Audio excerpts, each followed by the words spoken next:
গতকাল নবান্ন অভিযান পার্কস্ট্রিটে ধুমধুমার পরিস্থিতির সৃষ্টি হয়েছিল। সেই ছবি আপনারা দেখেছিলেন। পুলিশের তরফে লাঠি চার্জ করা হয় এবং সেই লাঠির ঘায়ে আহত হয়েছেন অভয়ের মা বাবা। এরকমই দাবি করেছিলেন, তারা অভিযোগ করেছিলেন পুলিশের বিরুদ্ধে যে রাস্তায় ফেলে মারধর করা হয়েছে। তারপর অভয়ের মা বাবাকে মেডিকেল হাসপাতালে নিয়ে যাওয়া হয়।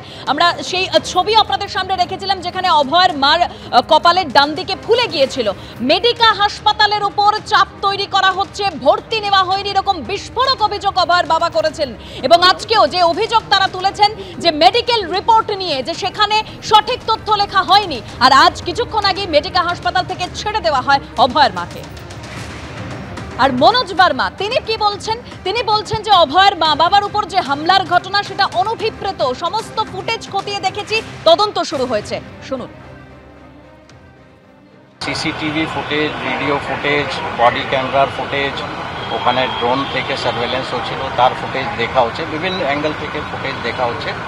যতক্ষণ ফুটেজ আমরা অ্যানালিসিস না করতে পারি পুরোটা, ততক্ষণ আমাদের পক্ষে বলা সম্ভব নেই। কিন্তু yes, it is a part of investigation and definitely আমরা ওটার তদন্ত করে দেখি। আজিকারে ডিসিজ ওনার মা যেটা অ্যালিগেশন করছেন, নিশ্চয়ই ওনার ইঞ্জুরি হয়েছে, সেটা রেগ্রেটেবল আছে।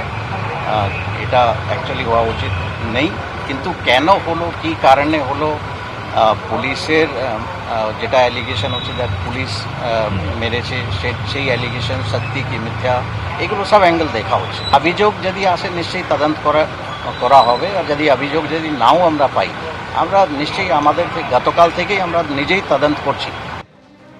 পুলিশ কমিশনারের এই মন্তব্যের পাল্টা অভয়ের বাবা তিনি বলেছেন যে সহানুভূতি দেখিয়ে লাভ নেই, সিসিটিভি ফুটেজ খতিয়ে দেখুন।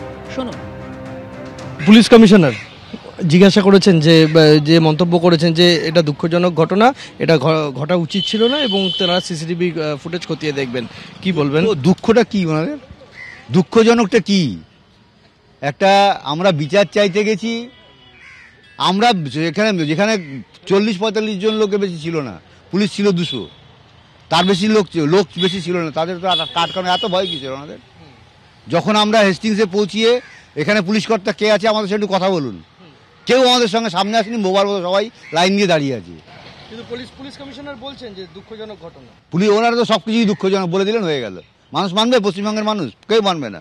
এর ফল ওদের ভোগ করতে হবে, কলকাতা পুলিশকে ভোগ করতে হবে এবং মুখ্যমন্ত্রীকে এই ফল ভোগ করতে হবে। সিপি যেটা বলেছেন যে এটার তদন্ত করে দেখা হবে এবং সিসিটিভি ফুটেজ খতিয়ে দেখা হবে। দেখলেই তো সব পরিষ্কার হয়ে যাবে। আর নতুন করে সিসিটিভি ফুটেজ বানাবে না তো এআই দিয়ে, সেটা আমাদের আতঙ্ক আছে।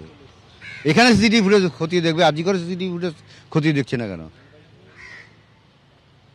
আরজি করে আমার মেয়ের সঙ্গে 24 যে ঘটনা হয়েছে, যে ঘটনা ঘটেছিল, তার সিসিটিভি ফুটেজ খতিয়ে দেখছে না কেন? কলকাতা পুলিশ দেখেনি কেন তখন? সেখানে তো সিপি, এসিপি, সমিসাইড মল্লিক, সোফিয়া মল্লিক সবাই প্রেজেন্ট ছিল, দেখতে পারেনি।